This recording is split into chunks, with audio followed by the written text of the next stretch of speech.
general topics that we normally talk about are based on, if you're a first time listener, are based on the issues that have taken place and have been discussed in the media over the past week. So, as Britain's first Black Current Affairs show, we are designed to clarify and discuss the nuances in that are pertinent to us, um, that have been discussed in the general media. Now, there's been quite a few little things that have taken place over the past week. First and foremost, I should say congratulations to Lewis Hamilton, who's won his seventh Drivers' World Championship. It should be his ninth for anyone that has followed the Formula One career of Lewis Hamilton.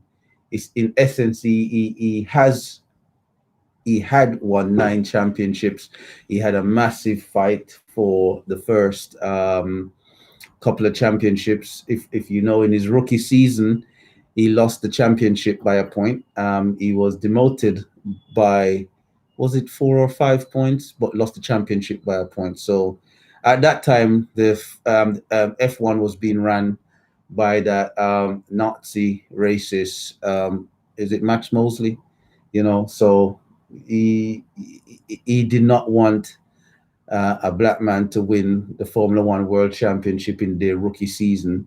So he went above and beyond with his little behind the scenes stuff to rob the young man of that first World Championship.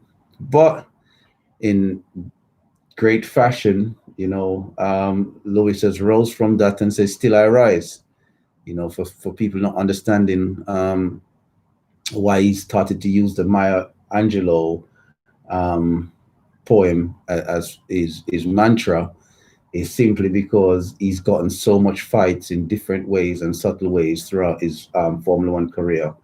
And as a result, he's now dedicated this platform that he's attained through his hard work to bring focus to the imbalances in racial equalities and fairness within society. Would that bring in policies that would change things? We wait to see. We're not going to knock him for what he's chosen to use the platform for, because he's chosen to use the platform to represent black folks, and we have to see what comes from that. Um, doesn't mean that we shouldn't also be keep pushing on what we're doing and keeping ourselves organized. But what other factors have taken place in the last week? Well, it's interesting to learn that the BBC, a week or two ago, they announced starting up, and listen to this one, folks, starting up a chat show discussing current affairs for young black folks. Sounds familiar, doesn't it? It sounds very much like the doctor's surgery, like someone's been listening from the BBC, and we know they listen. The BBC, we know they've listened. So BBC seems to be stealing ideas from Omega FM. You know, They even have like a whole segment of reggae music. what they? What do you mean? They had a whole segment of no, but I mean, No, but I wouldn't have thought. I don't know. so you can't be speaking so independently. I don't know what you're Oh, talking. right. So um, yeah, so it's interesting. They want to start up a chat show on current affairs with young black folks. I wonder how that show would fare against this show in that sense. We always encourage positive stuff for the young black folks. So if we open some doors through our idea being taken and utilized by the BBC, I wonder if they're going to be um, creating a muzzled show. Would the presenters be able to speak about the deep core issues in the way that we do, or is it just going to be on the surface? Like water for ducks back. It just falls there, but it just runs off quickly. It doesn't really have any impact per se. in terms of the deeper core issues that we highlight and we deal with. Um, so anyway, that's one of the things that we wanted to flag up today. We're gonna have a little discussion around that um, in the course of the show. Because of time, I'm going to have to run through each point a bit quicker than we normally do. There's panic at the moment setting in the United States, with the feeling, and it's gone in ebbs and flows over the past week, that there's a coup taking place in the United States, or attempted coup, let's say, with the Donald Trump presidency first not acknowledging up until a couple of days back that Joe Biden won the election, and then it coming to light that he's then acknowledged that Joe Biden won the election. Now they say that he won the election yesterday. So it's interesting to see what's going to take place. Um, so, so let's see what takes place there. We're going to come back and discuss the ramifications and the impact of that on us as a people there and here, if any. Croydon Council is bankrupt. That was announced last week, in the past 7 days, that Croydon Council will only be able to offer key services and essential services. You know, what did Croydon do with their money? They invested 1.5 billion into things that are laid back any funds because of the lockdown, and now only essential services are on the go. Funnily enough, Croydon is one of those local authorities that are now heavily mixed, similar to up there in Northwest London with Brent. You know, Brent is a highly mixed borough. Croydon Council is likewise one of those boroughs that are growing in a mixed nature, because a lot of Black folks and other ethnicities are present in Croydon. I was listening to there was a CNN Black presenter that he's garnered the wrath of a lot of his fellow Americans. I don't know if you guys saw the chauvinistic behavior. I like that word, even though it's made up, but let's run with it. A lot of people have he's incurred the wrath of his fellow Black Americans because of his chauvinistic behavior. He was on CNN crying that when it was announced that Joe Biden had won, by the media outlets, he was on CNN crying that now he can tell his children that to be good, or to personality matters, and crying and stuff. And the wrath that he's incurred is that people are saying he's there crying and playing the coon, because when there's not really been a fundamental change in anything. You know, they're saying that a Biden victory doesn't necessarily mean that Black Americans are free at last, and will get the open access to everything. It's just a political election that one party won above the other. So it wasn't that deep. It wasn't that entrenched in Blackness, you know. And yet this guy, you know, like an idiot, is there balling on national TV, you know, playing up to the narrative as if something great and significant had taken place. So we go have to look a little at that in terms of people's behavior. You know, presenters, when they tie into the narrative too much and they jump off the top. However, he himself, perhaps in a bid to regain some level of credibility, because after that display, I think he lost a lot of credibility amongst the Black audience. That you know, it was very off-putting seeing a Black man cry for another white candidate victory, which doesn't even represent change for himself. You know, another just, oh yeah, we got to do better speech, and he's there balling like something was significantly done or put into place that would mean fairness and balance and equality for all and every person in every scenario. You know, that's how he was acting like that's what had taken place when it was far from. But then he came out with a podcast, a video podcast, highlighting that Donald Trump can remain president, and he was explaining how this can take place, even if the election results stand as they are, or as they do.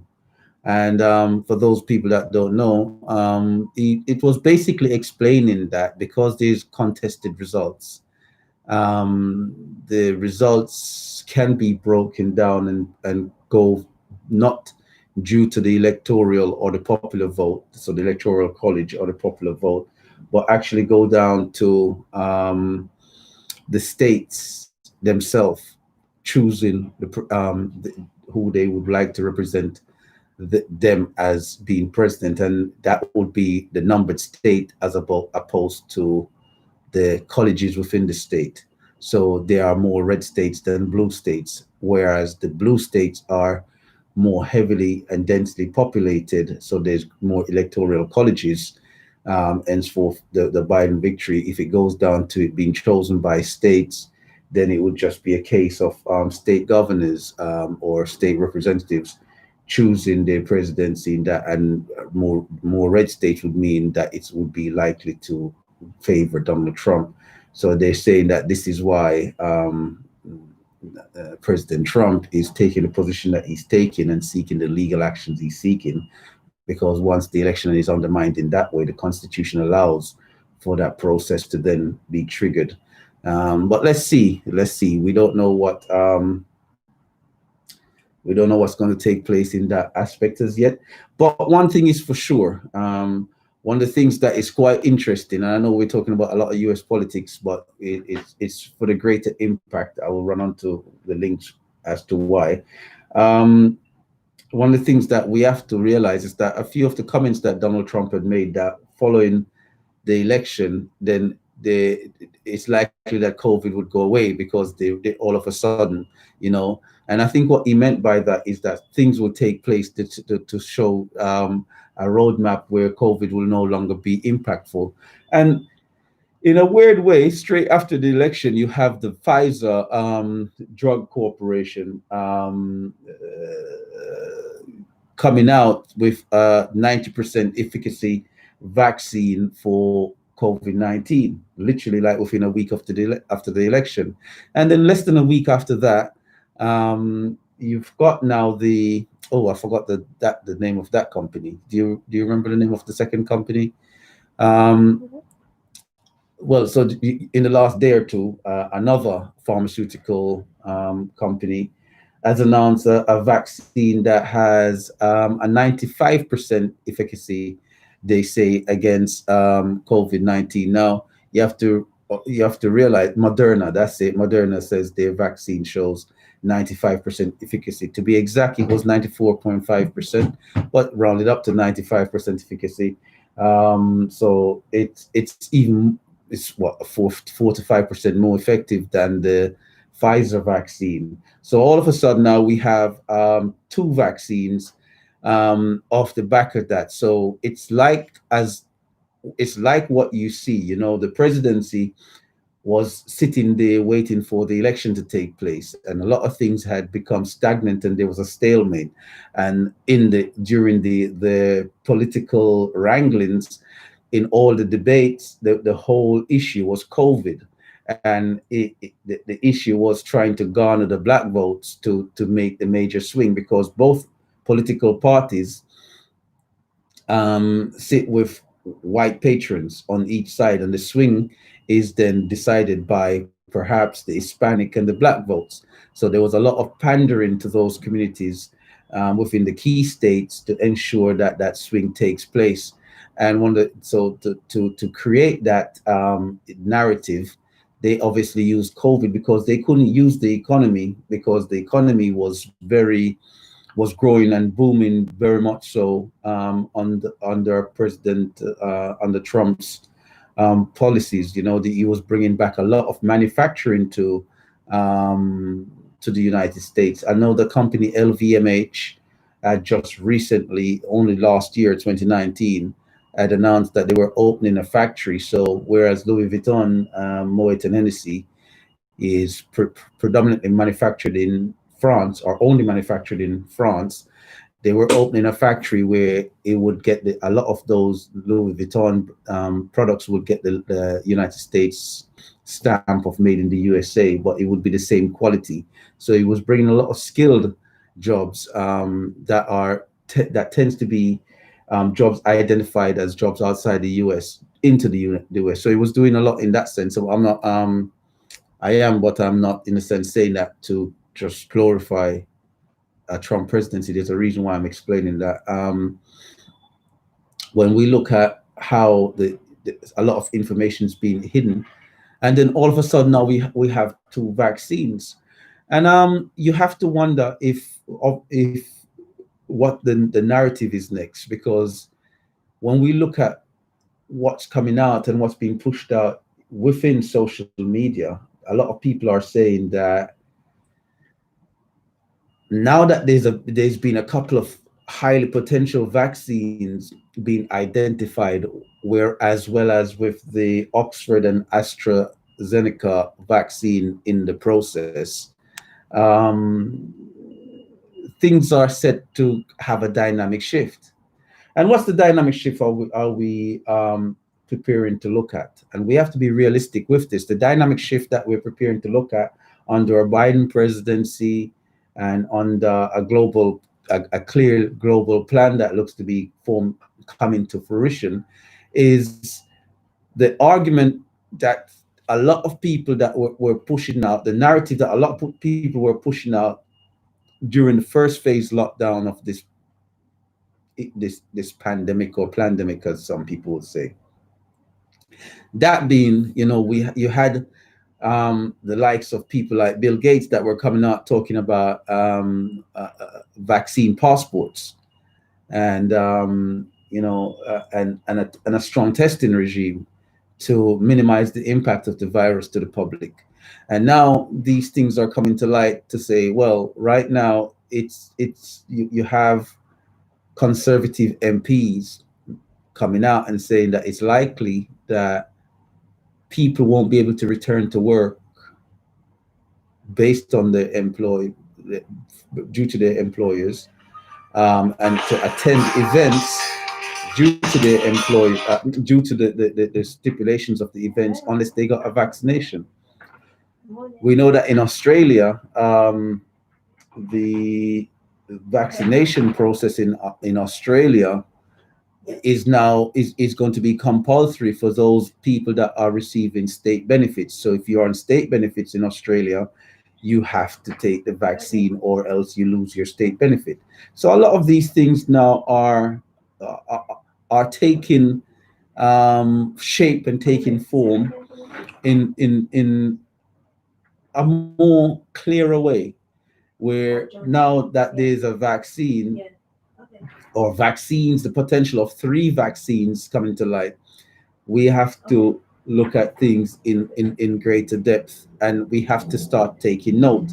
And why do we have to start taking note? How do I link now Black folks to the presidency, the vaccines, and all these things? Because when we look at again the Mr. and Mr. Gates, Bill and Melinda Gates. Go on, get a caller. Yeah, he was just saying how it's a germ warfare, and instead of it being like a case where it's actual war, people against people, it's they're using germs now to fight people. And so why didn't the caller go live? Caller should have gone live, man. What's the caller? Where was caller calling from? Good to know that people are listening. If you want to take part in the show, it's 0753-996-8143. 0753-996-8143. So as I was saying, when you look at the Bill and Melinda Gates Foundation, what one of the things that they've been pushing out, because it's like they're reading from a playbook, right? Because they're all of a sudden the experts in this thing. And if you go back and you listen to my show from a week or two ago, one of the things that we highlighted was the impact of the vaccine programs from the Bill and Melinda Gates Foundation in India and Chad and a few other African countries where the polio vaccine has run riot and actually impacted and killed more people. Likewise, we know that the flu vaccine this year has caused certain impact, where the flu vaccine has impacted detrimentally on it. It took 7 lives in Hong Kong, and the program was suspended in Hong Kong. So all these things are things that have been in the media. I'm mindful not to say anything that is suggesting that I'm sitting on one side of the fence to the other, as opposed to reading that's been out in the national media or presenting what's been out in the national media, because I don't want to sway anyone one way or another in terms of using or not using the vaccine. It's more so of people just being aware of where the situation is at. So when we look at the foundation in terms of what their ethos was, one of the things that they came out and said back in the summer, if you all recall, was that the people that should be at the front of the queue to get the vaccines should be Black folks and people that are vulnerable. Well, I say I would love to tell them what to kiss, but I think you all know what I want to tell them what to kiss. Yeah, because why all of a sudden do they care so much about us? You know, one of the things en route to the show today, I was listening to LBC. What's his name? Nick Ferrari. Mm-hmm. Yeah, I'm going to start calling names on all these shows now. And he had a very strong point, because one of his callers that he was interviewing, and unfortunately I didn't get the female's name, represented an organization about who should get the vaccine first. And the representative was talking about the people that should get the vaccine first are people in Nigeria. No, the distribution. The distribution should be towards Nigeria first, yeah, right? It was between England or Nigeria. Go say. It was a debate about who should get the vaccine. Yeah. And Nick Ferrari posed a question that surely you should sort out your home country first before you send out abroad. Right. And she's saying basically you need to get it in check in the third countries as well, third world countries as well. Otherwise, it can mutate and then it comes back, and then you don't have the right equipment, and another vaccine has to be made. So what she was basically saying is that all countries should get it, not just a case of vaccinating your own country. All right. So yeah, but and the whole thing is it's as if the push is for the guinea pigs to be given the vaccine initially, because this is what it is. We're talking about, as they put it in the Western media, the most dangerous vaccine and the most dangerous impact on impactful incident on the world in modern history, right? This is what COVID-19 is in terms of what they're pushing out there, the narrative. And it is so dangerous that the whole world has gone into a lockdown. And yet it's impacted on Black folks, according to what the national and international media said, the most. In America, it's killed a lot of Black folks, they said. We've got a live caller. Hold on. Caller, I mind you not to say anything inflammatory. Stick to the facts as best as possible. What's your name? Where are you calling from? Good morning, Ade. Okay, let's stick to the fact. What you were just saying about this, vaccine. I look at it as saying, why would they want to choose, say, Nigeria to test it on? If you look at the facts, you look at the scientific data, etc., surely it makes sense that you would vaccinate where there has been the highest number of cases of infections and fatalities. Ade, may I ask, right? May I ask, do you know the actual statistics for Nigeria? And because we want to stick to the facts, we don't want to give anything that the BBC hasn't given and the newspapers hasn't given. We don't want to give any conspiracy stuff.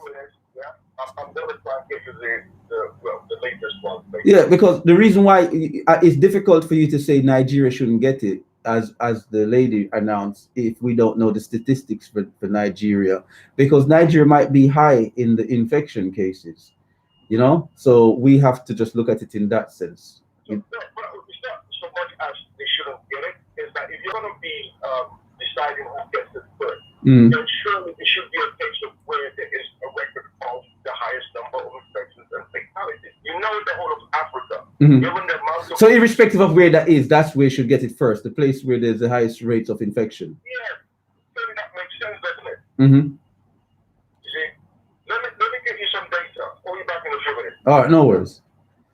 Yeah, I think my point is you know, because it is, I'm just weary of what, you know, we live in a society where a great driver like Lewis Hamilton will get a lot of flack when he says black lives and Black Lives Matter for simple statement where they're saying they're politicizing Formula One, and he gets a lot of backlash from that. But then when we're dealing with the world, such a deadly impact on the world right now, as with what COVID's clearly has been in terms of how it's been presented by the national media,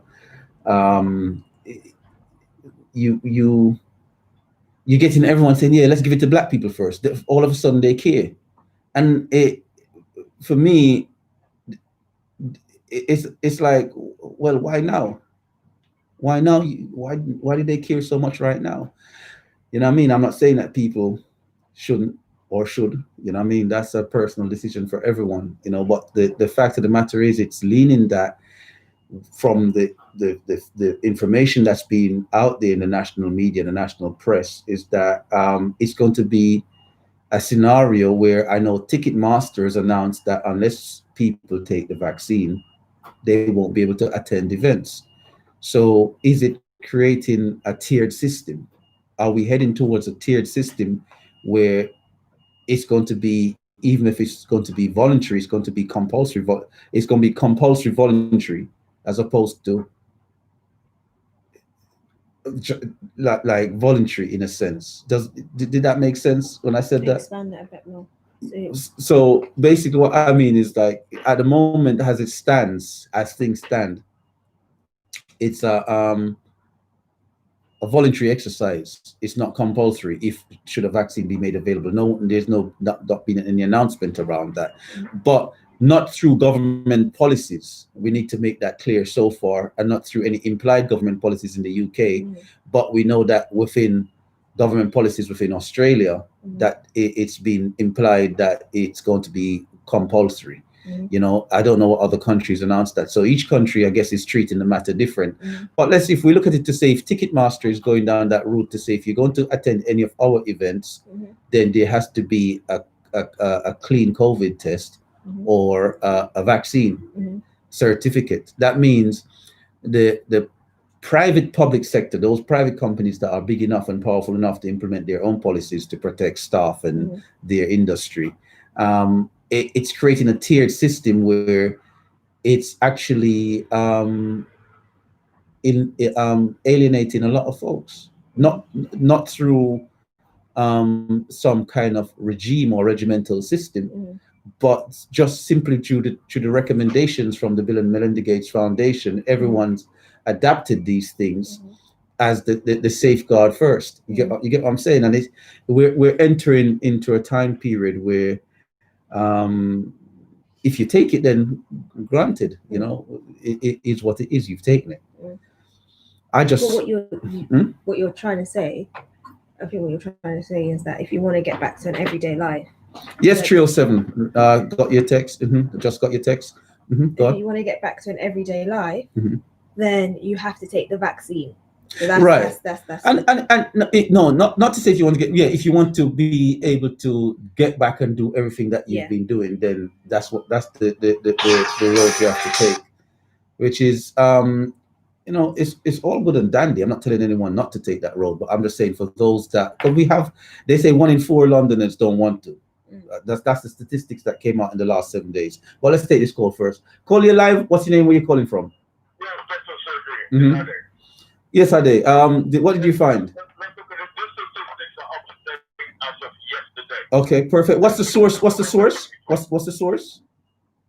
The source is the European Center for Disease Prevention and Control. Okay, go ahead. What they say? It is an official outlet. Mm-hmm. Now, Africa. Mm-hmm. So far, there's been 1,976,281 cases. Now, the 5 countries reporting the most cases in Africa are South Africa, Mm-hmm. 751,000, Morocco, 293,000, Egypt, 110,000, Ethiopia, 102,000, and Tunisia, 80,000. Mm-hmm. Now, compare that to Europe, where there's been 14 million, Mm-hmm. 222,410 cases. Pause there for me. Pause there for me, Ade. I know you're gonna break down the European aspect of that, right? I have to be balanced, and I have to make sure that whatever I'm saying is towards good journalism. Even though I'm not a journalist, but let's say we have to do good and fair, balanced journalism. Wouldn't that simply be down to testing, the ability to test and do a solid screen? Because South Africa, as a nation that is or was a part of BRICS, they are quite a wealthy enough nation to implement a strong testing regime. Likewise, Morocco, likewise Egypt, they are wealthy enough to implement a decent enough testing regime. Would the sub-Saharan, and you understand what I mean when I say sub-Saharan? What would the sub? Ethiopia and the 1, 2, 3. They're the 4th highest in Africa. Yeah. So is it then the case that the more testing you do, that's the more recognition of what's going on and a clearer picture, as opposed to that there's no infection? Can we look at it in that way? The testing does contribute, will contribute to the overall figures. So the more tests you do, the more likely you are to be able to identify. Right. Okay. But at the moment, based on what's there, based on the level of testing available, the statistics show Europe to be 14 million. Go ahead, carry on with your breakdown. 14 million. I'm going to go into the death as well. So the death, would occur regardless of the testing regime. If somebody's going to die from it, they die from it. They don't get a treatment for it. Mm-hmm. So in Europe, the highest countries are France, Mm-hmm. 1,981,000 infections, followed by Russia with 1,925,000 infections, Spain 1,458,000, United Kingdom 1,369,000, and Italy 1,178,000. Mm-hmm. Now let's look at the deaths. America obviously is higher than Europe with 23 million. Asia has got 14,859 cases. So now let's look at the deaths. So far in Africa, right, there's been 47,361 deaths. Now, the 5 countries with the most deaths in Africa are South Africa with 20,000, Egypt 6,000, Morocco 4,000, Tunisia 2,000, Algeria 2,000. Now, let's compare the deaths to the So and the deaths would be easier to kind of identify, because if there's been an explosion in the numbers of people dying, then it could be then linked to say that there's an association. Okay, carry on. That's a bit more of a positive estimate. Europe has been 325,889 deaths. Mm-hmm. 5 countries in Europe with the most deaths. The UK is number 1 with 51,937. Italy, 45,229. France, 44,548. Spain, 40,000.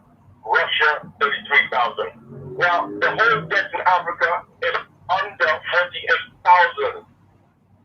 Mm.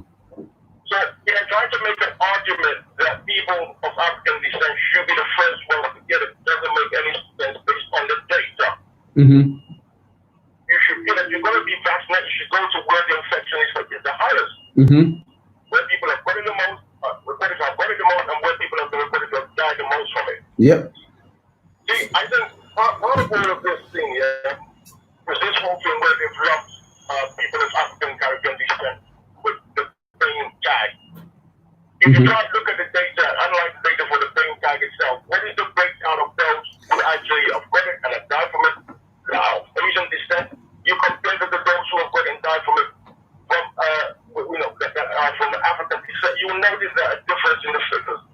So I would then go a bit further to say this. Then, when we look at the UK as having the highest rate in Europe, they're saying that it's because the population in the United States is in the United Kingdom is highly compact and highly condensed into cities, into large cities, mega large cities like London.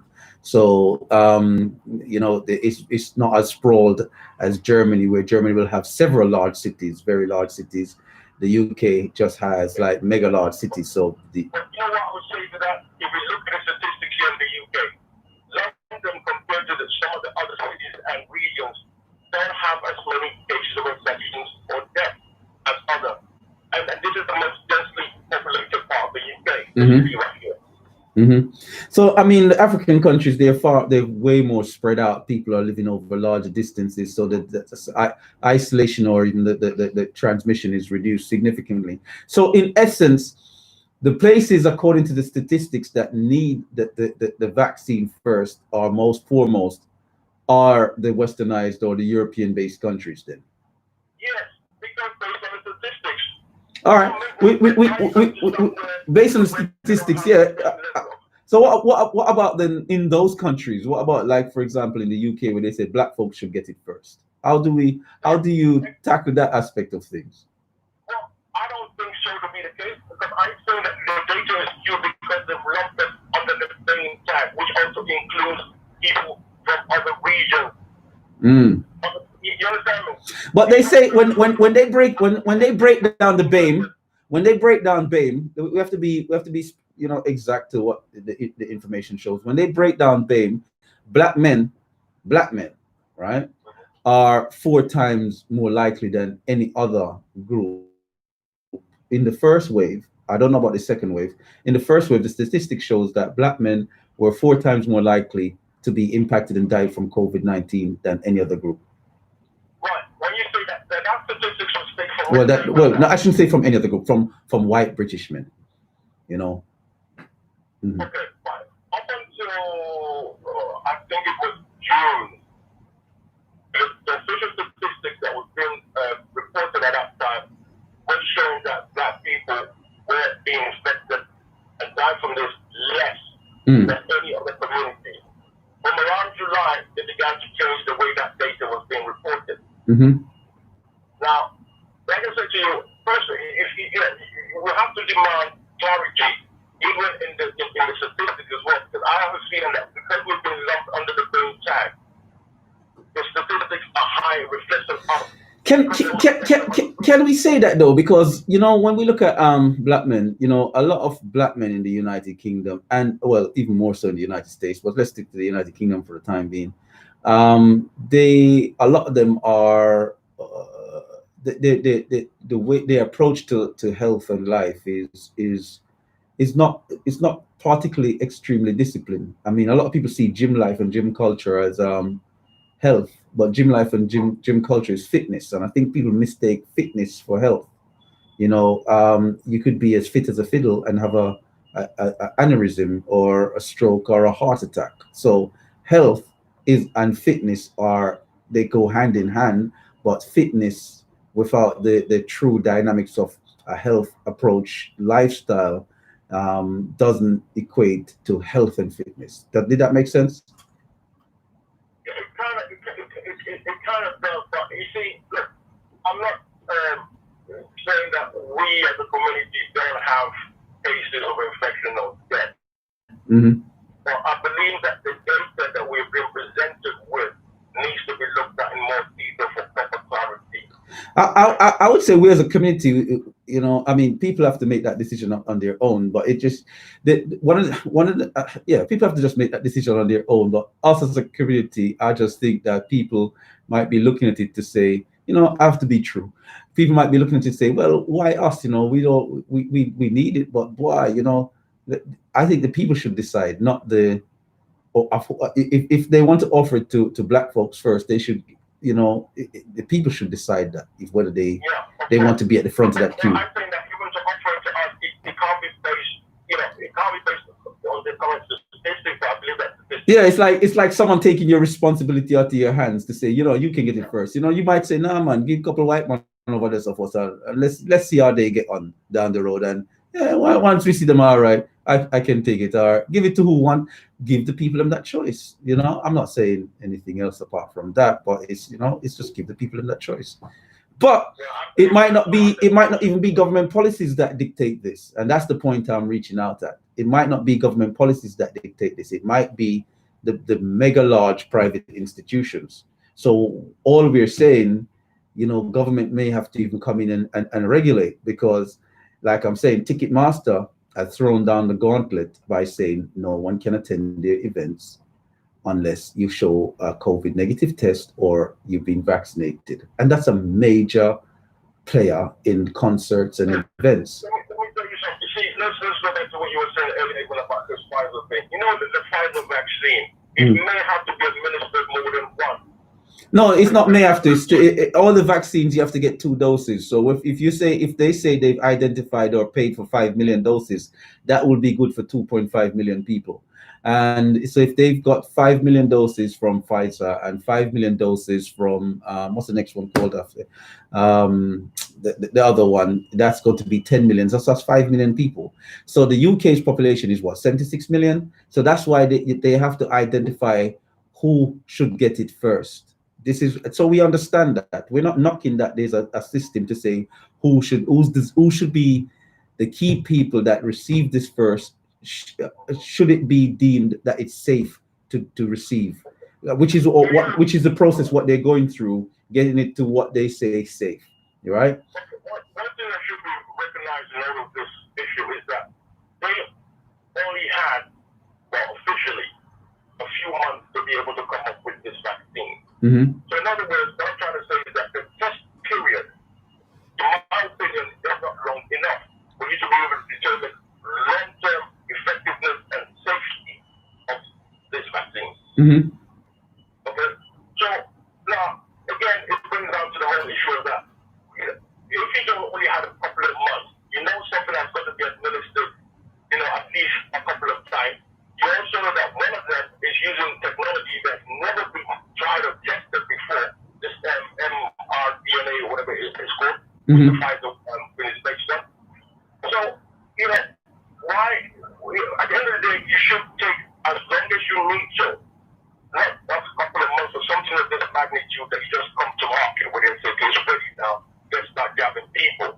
It should be a longer test period. Okay. Okay. I'm going through a question. I'm going through a question out there to everyone then, Ade. And I mean, you can give me a quick answer, and then we open up the phone line to see if anyone else wants to throw anything into the basket before we go for the break at 10. But the question that I'm throwing out there is then, if it's the case that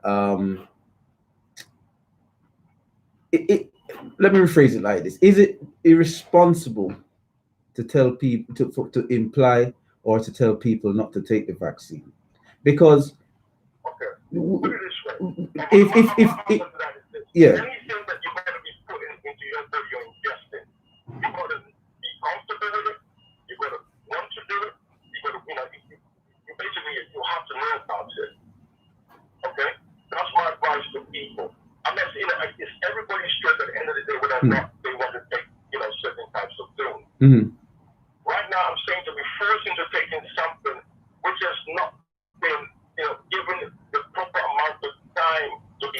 No. We can't say the UK is forcing anyone. We're just saying that these mega big private institutions, because the government hasn't made any such comment, and the government is saying, the UK government has never enforced and done forced vaccines, and we would love to know that they will continue with that policy.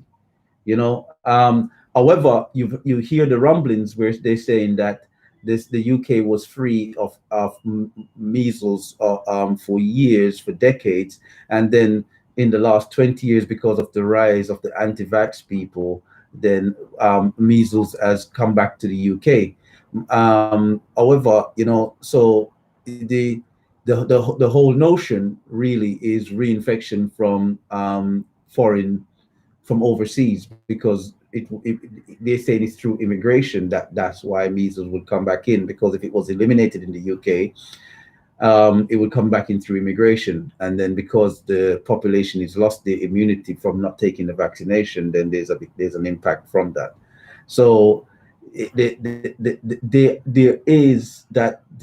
are people that are pushing for the government to change what I think is a good policy. And then there are people that are completely against the government changing that policy. And what we're looking to do today is just walk that narrow margin of not trying to say people should or shouldn't take it, because that's down to the individual. And they, like you said, people need to look into things for themselves and make an informed choice based on their lifestyle and everything of what they choose to do. But the narratives behind it, in terms of where you're getting these companies now trying to force that hand of people, is it right? That's really the key question. Is it right to force that decision? Whether one way or another. It's always hard to argue against anything on health grounds. It's always hard to argue because you can't really put the public safety. Exactly. Now, the unfortunate thing is that if people or other large companies like that, private corporations, can actually see that, you know what, they got away with it, then they're going to start implementing their own rules and regulations as well. And then it's going to spread. And then eventually the government's going to say, well, if so many private corporations are doing it, we might as well make it official law. There you go. All right, Ade. I hear that. Thank you very much for the input. I'm gonna see if anyone wants to throw anything in before we take. Well, I don't know if you heard about this parliamentary report for Black people, racism and human rights that came out in the last week. Have you looked at it? Say that. Which one again? Say that again. The parliamentary report on Black people, racism and human rights. It came out within the last week. Have you had a chance to look at it? No. And that one missed me. I'm glad you brought it to my attention. So it's a parliamentary report on Black folks and Black folks, racism and human rights here in the UK. There's quite a few things of interest. Go on. What? Okay, give throw a couple of points at me. What? Like what? Right. Health, maternity mortality. Apparently, a lot of young Black women died during childbirth. COVID-19, the criminal justice system, overrepresentation of Black people in the criminal justice system, policing of the Black community, deaths in custody, nationality and immigration, and democracy, and source of Black people's human rights. It's quite an interesting thing. Have a look at it, maybe for next week or maybe the week after, whenever in the future. Okay. Yeah. No, thank you for bringing my attention to that. I missed that, so I'm going to have to look into that. I'm going to tell my producer off for making that miss me, because she's an extra pair of eyes. I always blame her when everything goes wrong, and she goes, "Why do you always blame me?" Yeah, man. I know. I just always I have to get trouble all the time. All right, no worries. Thanks for letting me know that. Yeah. Yeah, if you hear every breathing a while ago, that's the producer fuming in the background for me saying that. So 075399. It's a serious subject anyway, so I didn't want to run no joke today. 0753996843. 0753996843. One more time for the money. 0753996843. If you want to take part in today's discussion. This is where we are. We're headed into through a sequence of events that seems a bit what's the word? Scripted. It doesn't feel authentically natural. It feels a bit scripted. And another aspect of things that I wanted to throw out there today, just a question. When we listen to the national media and the national presses and all the media outlets, the people that make contact to these institutions, when you're listening to the chat shows and all these things, it's like there's this level of certainty all around, in terms of everything that's going on, everything's a certainty, everything's a guarantee. But yet, when you do a simple survey in the population right across the UK, wherever you are, and you speak to people on an individual basis, that certainty seems to disappear, because there's no certainty out there. It's like the general consensus is people are unaware of what's taking place, or there's skepticism, or there's a bit of beleaguerment. So it's, so that's interesting in itself. That's something that we need to, be aware of. So yeah, last but not least, let's jump into a couple more aspects of things that I wanted to touch on today, because I'm not going to harp on about COVID all day. The information is there on all the major outlets. And again, it's again a decision that people have to individually look up and make for themselves based on the dynamics of what's to come. But all I'm saying is people need to keep their eyes wide open as opposed to eyes wide shut. One of the things that has come to light over really years, but it takes certain little triggers for us to see it in its greater remit. One of the things that especially the US election has brought to light, and a lot of these things, and before that, past elections have brought a lot of these things. In the UK, these things are occurring more and more and more and more, and you start to seeing it more and more. And this is celebrities sucking communities dry. What do I mean by that? What I've noted in recent times, and then when I did a historical check, you can see that it was always there, is that celebrities seem to be the ones that get a green card access to white society. I'm going to say it literally as it feels. So they get a literal green card to white society because they are accepted amongst white society and society in terms of how they conduct themselves, because most celebrities that are accepted, especially here in the UK, if we're dealing with UK specific, most celebrities that are accepted here in the UK, they're very Europeanized in their approach, very domesticated individual, and I say that unreservedly and without apology.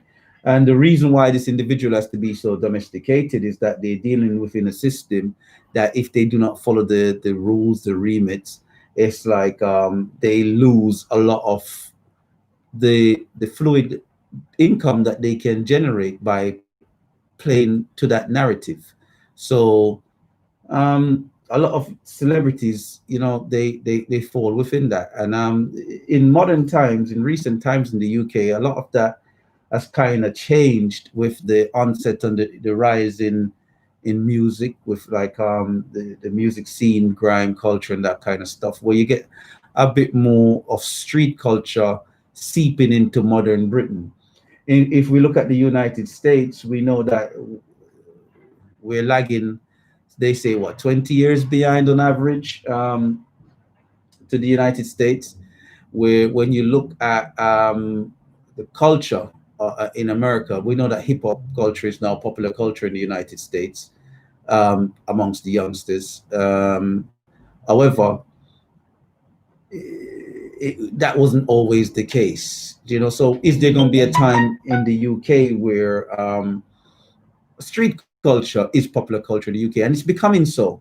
I remember I was standing in a shop recently, and I'm looking around, and I saw all the interactions with all the young folks in the shop. They look at young members of staff doing their thing, and everything was like street culture. It was like black culture, that is now the popular mannerisms in approach and cool and trendness. And we're talking about the capital. I don't know what it would be like outside the capital, but it was evident. It's evident in how young people speak and how young people talk. So there is that notion where that shows that with the trend and movement toward things, that will change amongst celebrities and their behavior, because we're getting that rise. And it was a big shock when Stormzy had wanted to sponsor Cambridge graduates, for black Cambridge graduates. It was like he was doing something that was revolutionary in the UK, but yet that is something that has been going on in the United States since time immemorial. We know that the convicted fallen hero for many, Bill Cosby. He used to sponsor a whole lot of HBUs in America in the 80s. I'm not sure about the 70s, but we know in the 80s, you know, his money went into keeping afloat a lot of HBUs and sponsorships for a lot of young black folks going through the educational system. And we know that a lot of these black celebrities in America do that. So when Stormzy done it in the UK, it was like a shock, because it was like, wow, there's someone in the UK doing that to the UK system.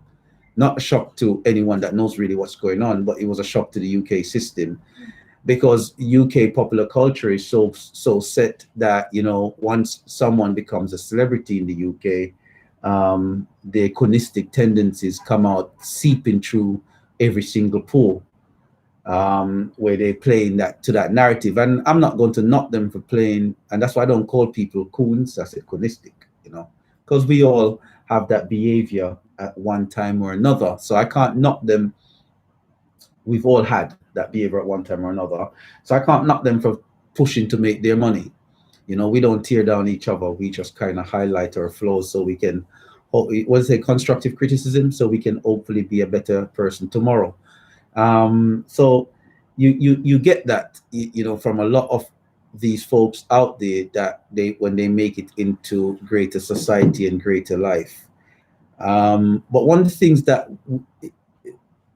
has been going on since, when we look at, and if we look at it from an American perspective, so that I can clarify what's taking place within the UK, I think that's the easiest. It's easier because America is it's like their lifestyle tendencies are more televised, right?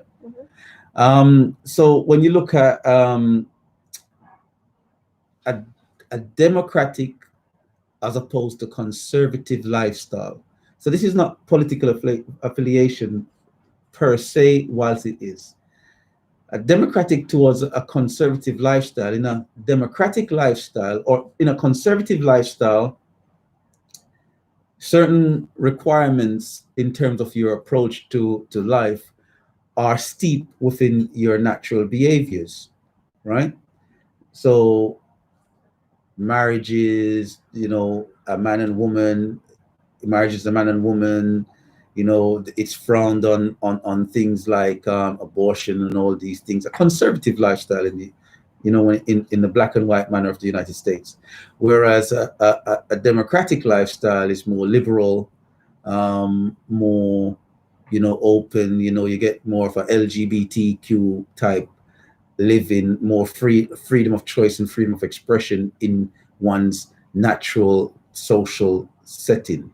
So it's about the social values and family values in how it's viewed. So one sees it as social values and the ability to be and express yourself according to how you choose to, and one being more about family orientation.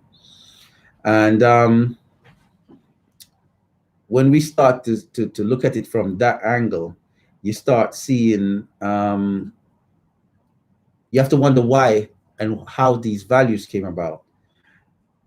In the conservative value, it is frowned on by the democratic approach, because the democratic approach is steeped in the premise that you can manipulate. It's about manipulation. If someone is of a conservative value, they're more reserved, they're more educated, they're more consciously aware.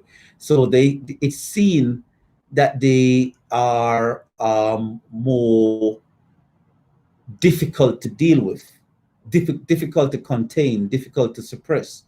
Not to say the conservative value is always correct, but because the conservatism always leans towards those that are a bit more astute in their thinking and are a bit more independent in terms of as business owners and standing on their own 2 feet. In the democratic approach, that democratic approach is steeped in white supremacy, because they believe in uplifting a few select as individuals and allowing them access or perceived access to white society.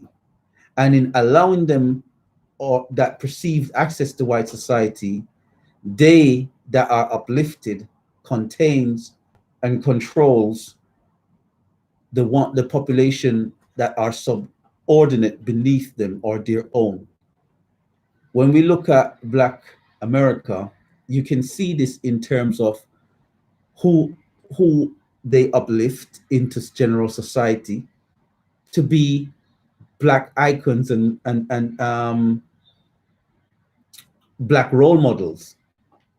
I cannot say it better than how Dave Chappelle said it when in the 2000 election, he said, that's why I said these things, they get flagged up during election times or when there's an incident. He said, who cares what Ja Rule thinks? Because of the fact that they took that notion of listening to what Ja Rule had to say about something major, when Ja Rule is simply a rapper. You know, why is he the spokesperson? When there's a spokesperson for white folks, it's normally Professor this or Professor that. Have you noticed even when it's a Black professor, it's still on white conservative values? When it's a black professor, it's never really a Black professor that's professing something. That's professing something for us as a people. Would I be correct in saying that? You know, so when you see when you see who they choose in terms of the liberal approach, that democratic, that social, that liberal left, it's normally Cardi B. What's Cardi B got to do with Black people and all these people that have no? They might be savvy business people for themselves in terms of selling themselves with a certain type of chauvinistic behavior to attain wealth.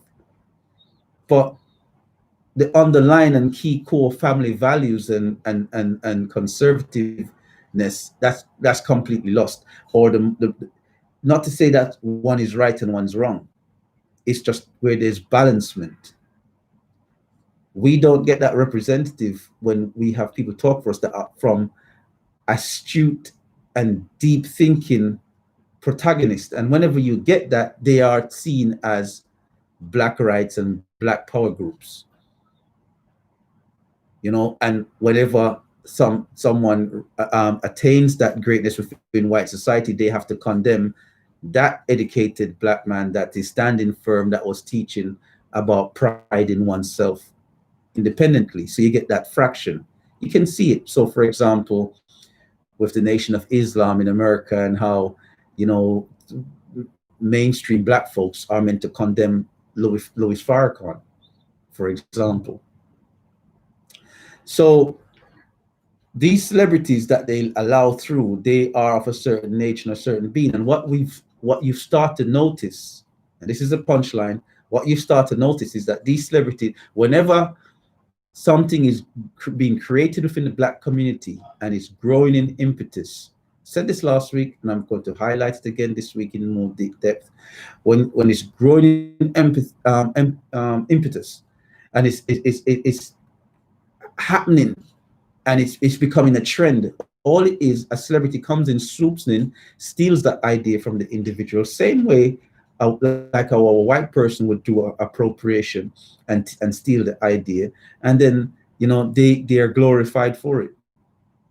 You know, so celebrities, this is the notion and this is the narrative when you start to see those behaviors where a lot of celebrities are sucking their communities dry, as opposed to seeing that it's like they want to keep the wealth for themselves and their kids. Most Black kids you see now on TV in America, these are children of celebrities. To be a breakthrough artist now, as a Black artist in America, you know, it's like the doors are closed because who was let in and everyone else is being shut out. And these are the things that we have to start to highlight, how not to tear down our own, but so that they realize that it's not about you were pushed up there to trodden us down and keep us down in poverty, but you were pushed up there to open the doors to help and others to come through and have the same impact. But when you pretend that you're letting others through, all you're doing is letting your children through and your cousins and all these things. So it's time for us to say, we see you. You know, OG would say, those who should be accountable should be highlighted and flagged up as such to be accountable. Anyway, we're going to take a pause for the cause, you know, get the bills paid, get the news and advert out there. So we're going to come catch you back on the other side. Remember, if you want to take part in the show, just give us a call. You know, you can watch live on the Doctor's Surgery. Remember, go to YouTube, search the Doctor's Surgery, and then in the filter section, you know, you'll go to type and filter by channels, and we're right there at the top. You can watch the shows live online on YouTube in that way, or you can just subscribe and watch the old shows or the show at a later date. So we'll catch you back on the other side. We'll take a pause for the cause. It's Omega, the Doctor's Surgery. I'm going to it.